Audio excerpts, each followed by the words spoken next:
හරි, අපි බලමු ශ්‍රී ලංකාවට ආසන්න මුහුදේදී ඉරාන යුද නැවක් ගිල්වතු සිද්ධිය ගැන. මේක තමයි ඒ සිද්ධුවීම. ඇමරිකානු සබ්මරීනයකින් ආපු ටෝපිඩෝවක් IRS දේනා කියන ඉරාන නැවේ වදිනවා.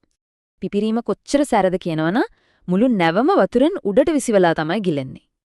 ඉතින් මේ ප්‍රහාරය සිද්ධ වුණේ කොහොමද? බලන්න මේ පියවර පහ දිහා. මේක වෙන්නේ ගාල්ලට කිලෝමීටර් 40ක් විතර දකුණින් ජාත්‍යන්තර මුහුදු සීමාවේදී. ඇමරිකානු යුද ලේකම් කියන්නේ ඉරාන නැවියන්ට මේක අනපේක්ෂිත නිහඬ මරණයක් වුණා කියලයි. දෙවනි ලෝක යුද්ධයෙන් පස්සේ ටෝපිඩෝ ප්‍රහාරයකින් සතුරු නැවක් ගිල්වපු පළවෙනි වතාව මේක. ප්‍රහාරය එල්ල වෙනකොට IRS දීනා නැවේ නාවිකයෝ 180ක් විතර ඉඳලා තිනවා. ශ්‍රී ලංකා නාවික සහ ගුවන් හමුදාව දියත් කරපු මෙහෙයුමකින් 30ක් දිනක්ව බේරගන්න පුරුම වුණා. මේ වෙද්දී ප්‍රහාරයෙන් පුද්ගලයන් 80 දෙනෙක් මිය ගිය බව තහවුරු කරලා තියෙනවා. තවත් වාර්තා කියන්නේ කාර්යමණ්ඩලයේ 150ක් දෙනෙක් විතර තාම අතුරුදන් කියලයි. මේක ඇමරිකාව ඊශ්‍රායලය සහ ඉරානය අතර දිගහැරෙන ගැටුමේ එක සිදුවීමක් විතරයි.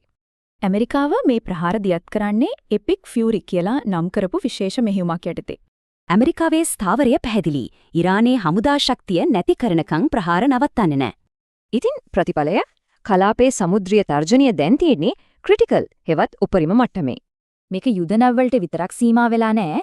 වාණිජ්‍ය නැව් ගණනාවකට ප්‍රහාර එල්ල වෙලා. මේ නිසා හෝර්මුස් සමුද්‍ර සංධිය වගේ තීරණාත්මක මුහුදු මාර්ග දැන් බොහෝ දුරට වැහිලා. මේකේ බලපෑම කොච්චරද?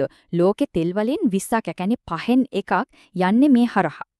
අවදානම කොච්චරද කියනවනම් රක්ෂණ සමාගම් පවා දැන් මේ කලාපයට ආවරණය දීම නවත්තනවා. ඉතින් යුද නැව් වගේම වෙළඳ නැවුත් අවදානමේ මේක ගෝලීය වෙළඳාමට කොහොම බලපායිද?